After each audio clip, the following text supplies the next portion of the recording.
Alhamdulillahi Rabbil Alamin. Wassalatu wassalamu ala ashrafil anbiya wal mursalin wa ala alihi wa sahbihi ajma'in. Rabbi shrah li sadri wa yassir li amri wahlul 'uqdatam min lisani yafqahu qawli. Subhanaka la ilma lana illa ma 'allamtana innaka antal alimul hakim. Wa la hawla wa la quwwata illa billahil aliyyil azim. Qala Allah subhanahu wa ta'ala, wa laqad ba'athna fi kulli ummatin rasula an i'budullaha wajtanibut taghut.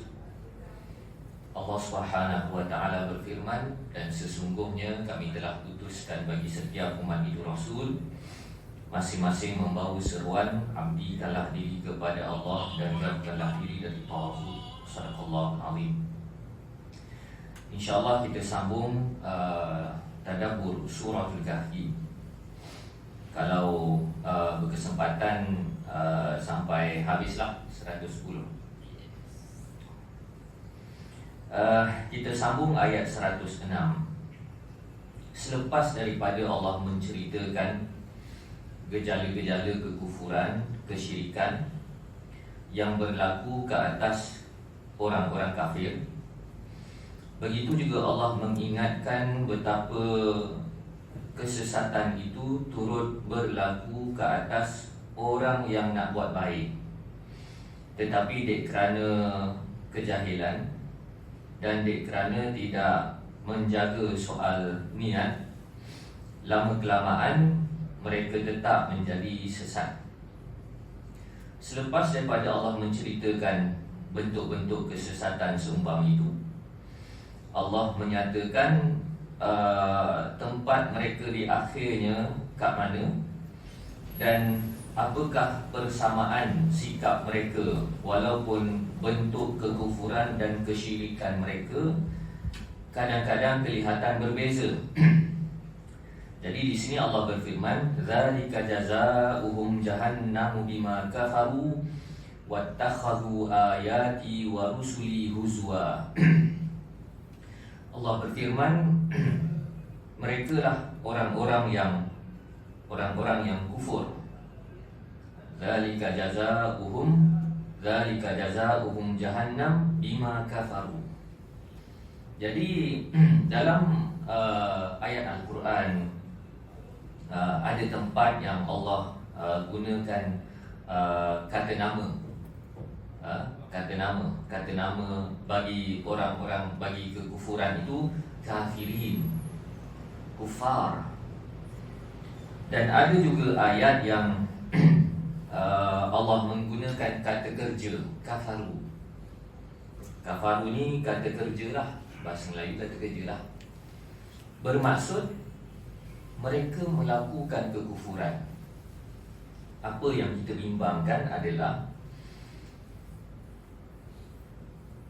dari sudut agama, kita ini Islam, dari sudut status kita ni Muslim.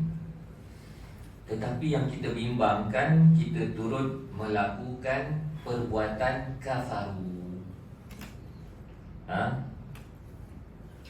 Jadi disebabkan itu di dalam Al-Quran ada yang Allah gunakan kesesatan itu bukan dengan status yang jelas. Orang tu kafir, dia tu clear cut kafir, dia tu clear cut Yahudi, clear cut Nasrani. Ada ayat yang Allah gunakan kata kerja. Hadu kan ada dalam ayat Al-Quran, innal ladzina amanu wal ladzina hadu. Hadu kata kerja bagi Yahudi. Yang kita bimbangkan adalah kita tak Yahudi, tapi kita melakukan perbuatan-perbuatan yang menjurus kepada sikap keyahudian. Begitu juga dalam ayat ini, bima kafaru, yang mereka kufurkan. Jadi bila kita baca ayat-ayat seumpama ini, kita jangan anggap ayat ni untuk orang kafir, bukan untuk kita. Kita ni Muslim, kita ni beriman.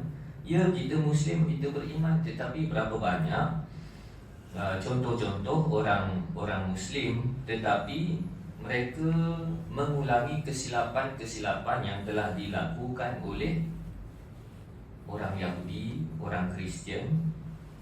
Sedangkan dari sudut kronologinya, mereka pada asalnya pernah jadi Muslim, pernah jadi Islam. Jadi begitu juga dalam hadis Nabi SAW. Nabi kata apa? La tattabi'unna sunana man qablakum shibran bi shibrin, kan? Hadis ini kan selalu kita dengar, kamu akan ikut jejak langkah orang terdahulu sebelum daripada kamu, sehasta demi sehasta, sedepa demi sedepa. Dalam riwayat yang lain, selangkah demi selangkah, sejengkal demi sejengkal. Sampailah kalau mereka masuk lubang biawak sekalipun, kamu akan ikut. Maka para sahabat bertanya, apakah Yahudi dan Kristian? Nabi tanya lagi, siapa lagi kalau bukan mereka? Bermaksud Allah telah menyediakan kepada kita contoh-contoh bagaimana seseorang ataupun orang-orang Islam itu mereka gagal dalam melangsungkan agama mereka, akhir sekali produce agama-agama baru, agama Yahudi, agama Kristian. Dan sikap mereka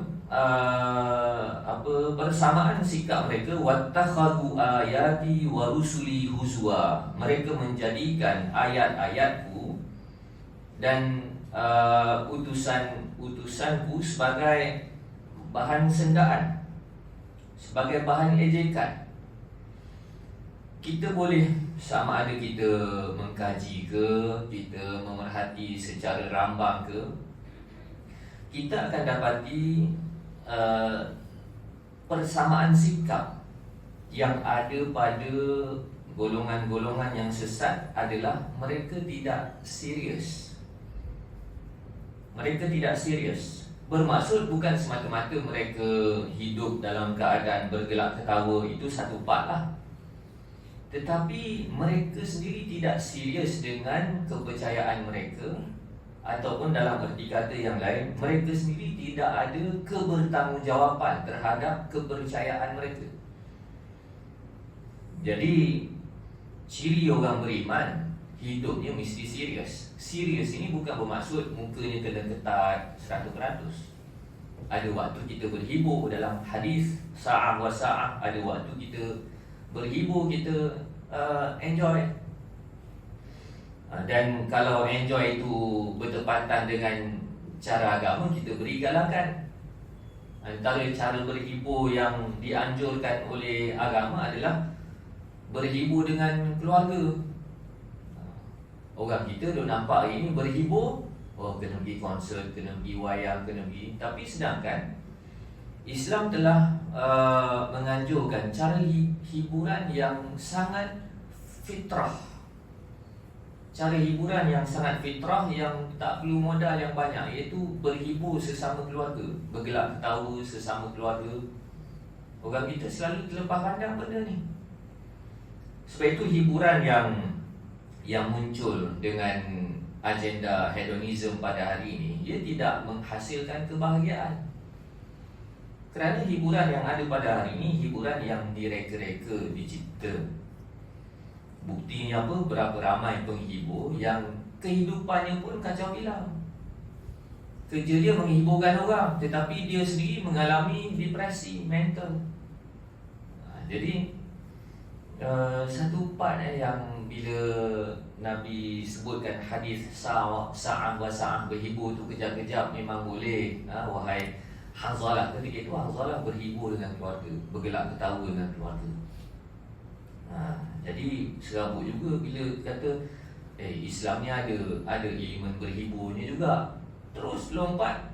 Tak apa kalau kadang-kadang kita pergi konsert ke apa, dia terus lompat ke situ. Dia tak nampak keluarga depan mata dia tu sebagai bahan hiburan.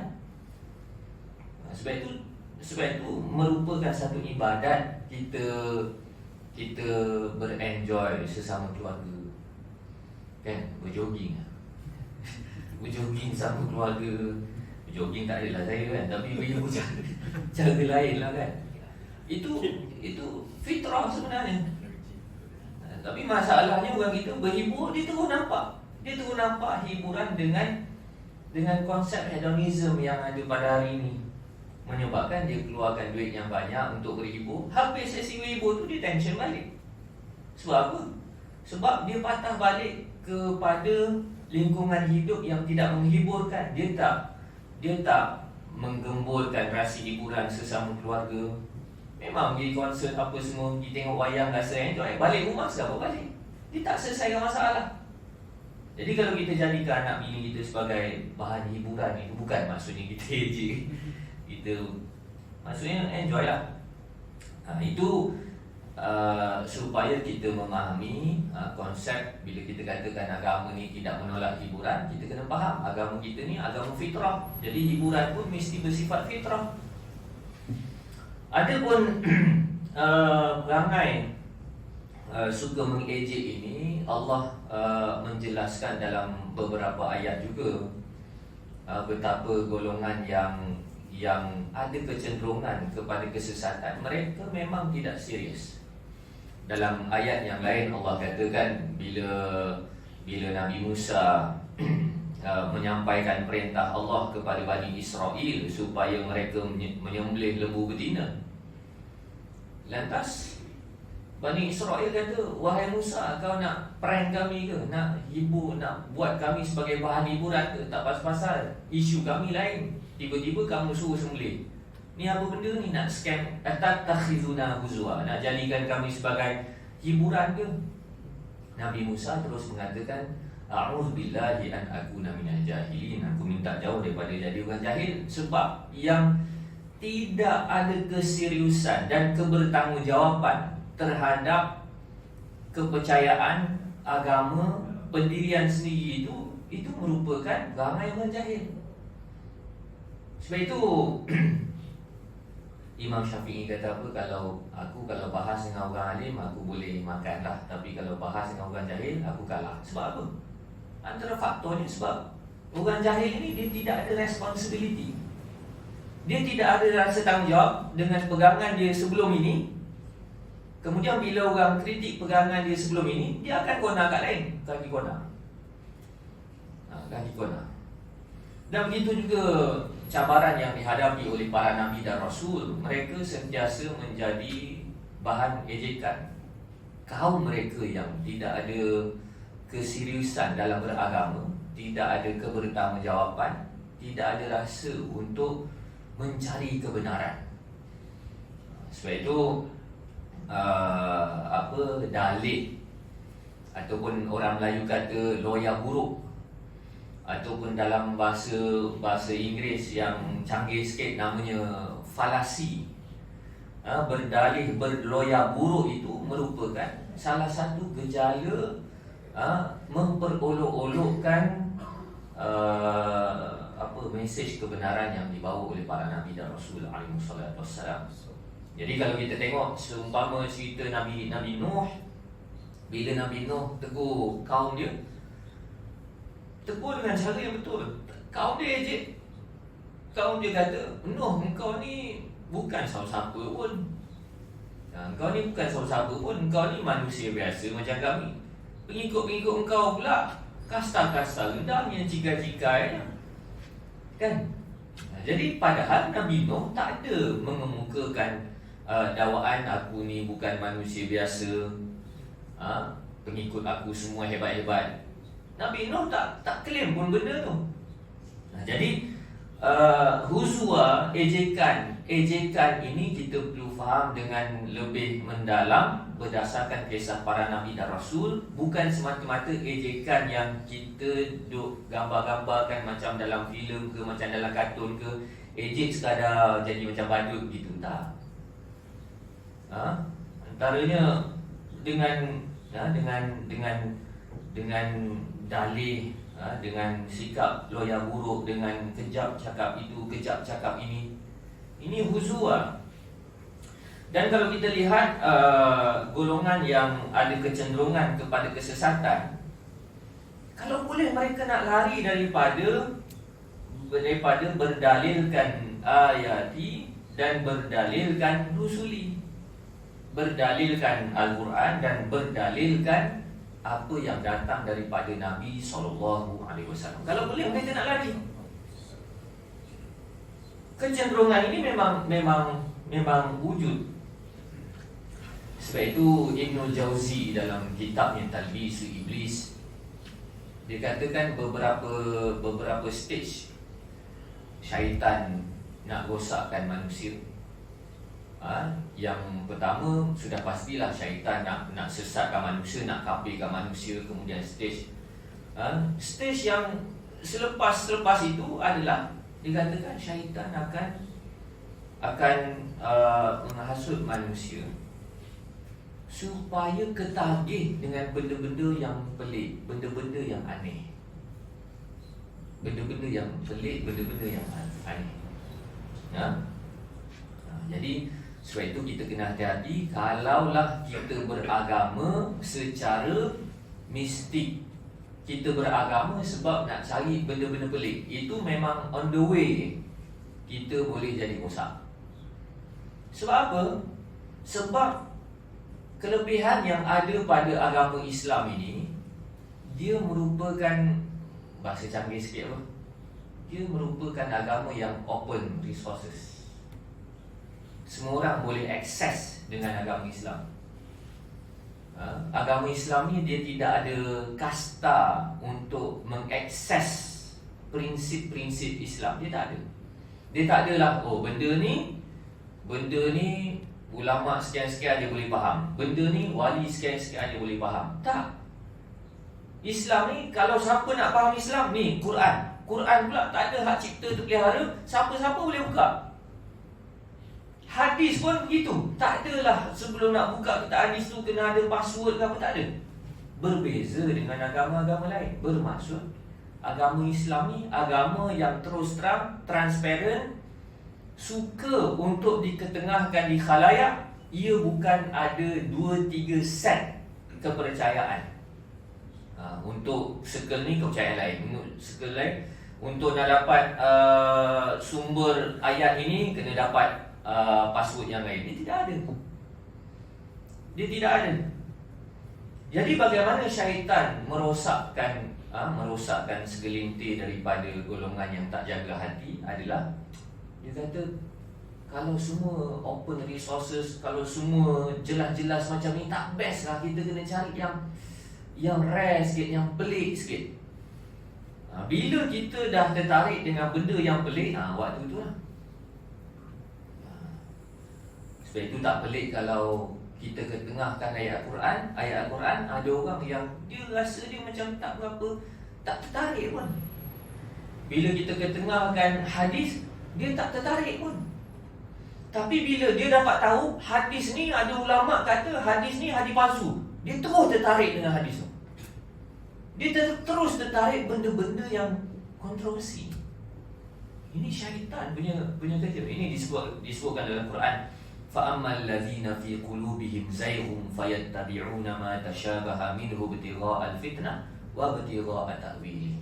Orang yang ada kecenderungan hati dia ni memang cenderung pada kesesatan, dia memang suka benda-benda yang pelik-pelik, benda rare. Dia suka benda tu. Ayat Quran yang jelas tu dia tak berapa suka. Hadis yang dah jelas tu dia tak berapa suka. Tapi amalan-amalan ataupun dakwaan-dakwaan yang diragukan, itulah yang dia kerumunnya, yang dicarinya.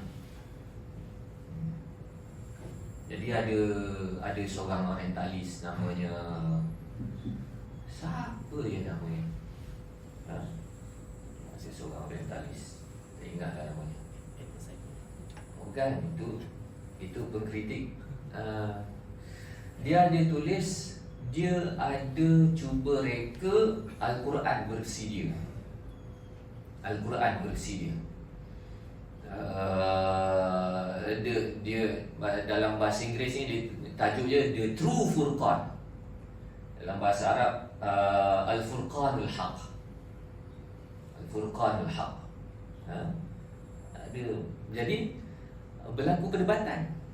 Dia kata Quran yang aku bawa ni pun memang daripada Tuhan. Daripada Tuhan. Jadi saya tak ingat siapa yang berdebat dengan dia waktu itu. Dia kata, macam mana kau kata kitab yang kau bawa ni sama level dengan Quran? Kitab kau ni ada ni tak? Ada apa, hak cipta terpelihara. Dalam bahasa Inggeris apa? Quran tak ada copyright. Quran open resources. Kan kalau komputer macam apa, open resource ni apa? Open resource Linux. Kan? Open source kan? Dia macam tak, dia semua orang boleh guna. Sumbernya semua orang boleh akses. Tidak ada password apa semua. Jadi orang duk balas balik. The true Furqan kamu ni ada hak cipta terpelihara. Macam mana kamu kata ni Tuhan? Ini kamu punya, bukan Tuhan punya. Jadi itu perangai-perangai yang perangai-perangai yang kita boleh faham daripada huzwa, bermain-main. Sebab itu kita hati-hati, jangan kita ada rasa ketertarikan dengan benda-benda pelik. Quran, agama Islam ni sifatnya jelas. Antara yang dirumuskan oleh sebahagian daripada orientalis, mereka katakan kenapa agama Islam ni agama yang memiliki masa depan yang cerah, bermaksud orang akan lebih tertarik dengan agama Islam kalau disebarkan dengan cara yang sepatutnya. Sebab apa? Antaranya agama Islam ni agama yang jelas, agama yang penerangannya ringkas, dan agama yang boleh difahami oleh segenap lapisan masyarakat. Baik. Jadi ada satu hadis Nabi katakan, golongan-golongan yang cenderung kepada kesesatan ini, sikap mereka antaranya apa? Yang rukuna minad din kama yang rukus sahmi minal apa ya hadis Nabi katakan, diri mereka itu terlepas daripada agama seperti anak panah yang terlepas daripada busurnya. Bila kita memerhatikan gejala-gejala kesesatan yang berlaku dalam kalangan umat Islam, kita akan faham apa yang dimaksudkan oleh Nabi SAW. Maksudnya apa? Benda yang bila dinyatakan ini agama yang betul, ini Quran, ini hadis, dia terus tak nak. Dia nak cari benda-benda lain. Dia nak cari cerita-cerita mistik, dia nak cari bomoh, dia nak cari dakwaan-dakwaan yang meragukan. Dia suka benda tu. Dan kebelakangan ini elemen-elemen tersebut makin banyak berlaku dalam kalangan masyarakat kita. Dan sebenarnya dasar itu telah pun diterapkan sejak daripada awal. Suka untuk saya ulang, cara fikir secara tahyul, secara mistik ini antara yang membajai cara beragama seumpama ini adalah orientalis itu sendiri. Kan? Tuan-tuan ingat tak saya cerita pasal Wali Songo tu? Kan? Cerita Wali Songo kan cerita yang bila kita dengar Wali Songo tu, kita duduk terbayang cerita mengarut pisang jadi emas lah, tongkat apa jadi ular, boleh tidur berapa lama, boleh betapa 3 tahun, macam-macam. Mesti kita nampak benda tu, cerita tu cerita yang mistik. Siapa yang buat benda ni? Siapa? Jadi yang memunculkan cerita-cerita versi seumpama ini ada sebuah buku yang hairannya, buku yang dijadikan sebagai sumber rujukan utama dalam menceritakan budaya keberagamaan masyarakat Jawa adalah buku yang anonymous, yang tak dikenali siapa yang menulisnya. Dan tuan-tuan boleh Google buku apa, buku yang namanya Darmo Gandul, Darmo Gandul, Kotoloco. Jadi buku itu orang tak tahu siapa tulis. Tapi buku itulah yang cerita Wali Songo buat benda pelik, benda. Akhir sekali kita tak tahu Wali Songo tu sebenarnya perjuangan dia apa. Kan? Siapa pernah tengok cerita Wali Songo Indonesia? Ada kat YouTube. Lala kita duk nampak Wali Songo ni. Akhir sekali agama tu jadi bahan sendaan. Bahan sendaan. Macam agama ni agama yang menghasilkan masyarakat yang serba mistik, yang mencari makam tertentu, kan? Siapa punya kerja ni? Buku Dharma Gandhul itu bila dikaji ternyata ia ditulis oleh orientalis Belanda. Power orientalis ni dia buat buku dalam bahasa Jawa. Kan? Bukan Jawa boleh tulis. Tulis buku dalam bahasa Jawa tak boleh. Jadi bermaksud cara fikir, cara beragama secara mistik dan akhir sekali agama ini dijadikan sebagai bahan sendaan. Ini projek siapa? Ini projek orientalis. Sedangkan tabiat dakwah para nabi dan rasul, dia mengajar supaya kita serius dalam beragama dan kita bertanggungjawab serta agama kita ini sumbernya jelas. Bukan sekadar nabi dia boleh akses Quran hadis. Abu Lahab, Abu Jahal apa semua pun boleh akses Quran hadis untuk jadi bahan berfikir. Ni jadi cuba tuan-tuan bayangkan kalau agama kita ini diamalkan secara tahyul ke apa. Orang kafir tengok agama kita ni dia akan respect lah. Dia akan respect. Dan sebahagian daripada cerita-cerita tahyul tu ternyata tak betul. Kan? Dulu ada apa majalah Mastika kan. Sekarang ni dah tak ada. Dan dulu ada macam-macam lah. Dan ternyata sebahagian daripada dakwaan-dakwaan yang mencetuskan fenomena. Seingat saya waktu sekolah menengah dulu. Dan bila diperiksa, ternyata yang memunculkan fenomena itu akhir sekali termengaku dia cerita rekaan saja. Jadi ini bentuk-bentuk sendaan. Kadang-kadang ada orang kata apa salahnya untuk ambil pengajaran. Tak, agama tidak berfungsi macam tu. Innal ladzina amanu wa 'amilus shalihat kanat lahum jannatul firdausi nuzula. Jadi Allah katakan orang yang menjalankan kekufuran itu balasannya adalah Jahannam. Sebab apa? Mereka itu tidak serius dengan Allah dan Rasul. Mereka menjadikan Allah dan Rasul sebagai bahan mainan, sama ada mainan ejekan ataupun mainan kepercayaan ataupun mainan argument. Dan kemudian Allah katakan sesungguhnya orang-orang yang beriman dan beramal soleh. Jadi kalau kita lihat di dalam Al-Quran, konsisten. Allah tidak menyebutkan iman itu semata-mata dengan iman, melainkan selepas daripada Allah sebut beriman, mesti Allah sebut wa'amilus shalihat, beramal soleh.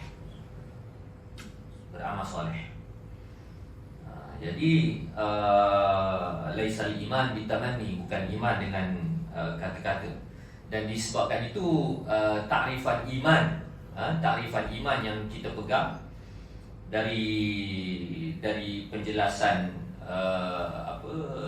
Asy'ariyah, kata iman dia percaya dengan hati, menuturkan dengan lisan, membuktikan dengan perbuatan.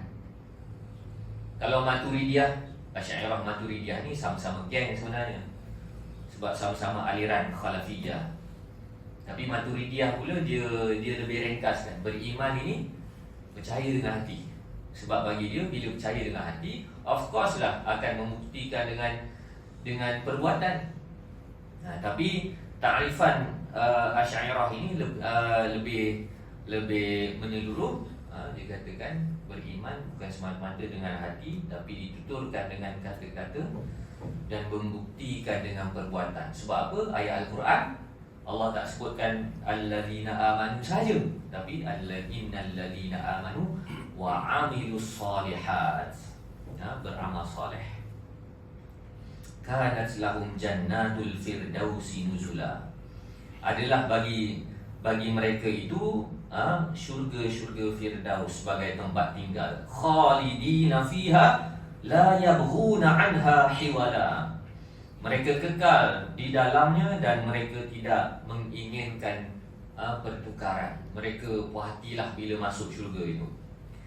Kalau kita lihat dari sudut tertib ayat, kita akan dapati Suratul Kahfi ini 3 ayat awal Allah menyuruh kita supaya berfikir soal nasib di akhirat, dan 3 ayat terakhir pun Allah menekankan soal berfikir nasib di akhirat. Sebab jangan main-main, nasib dekat akhirat ni kekal.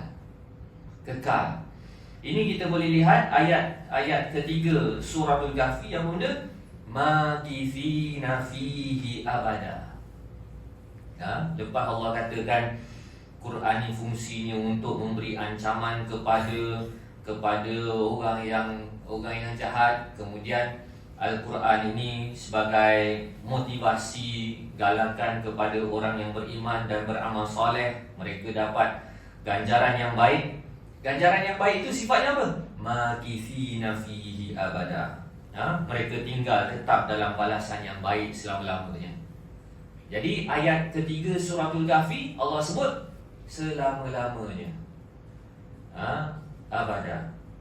Dan ayat ketiga terakhir, ketiga terakhir pun Allah katakan khalidina fiha, dia kekal. Jadi Allah menekankan kepada kita supaya apa-apa fikir panjang. Sebab apa? Sebab keputusannya dekat akhirat, dan akhirat tu makan tak habis. Akhirat tu makan tak habis. Baik. Ternyata tak habis. Jadi rasa sekadar itu sahaja. Wallahu a'lam. Assalamualaikum warahmatullahi wabarakatuh.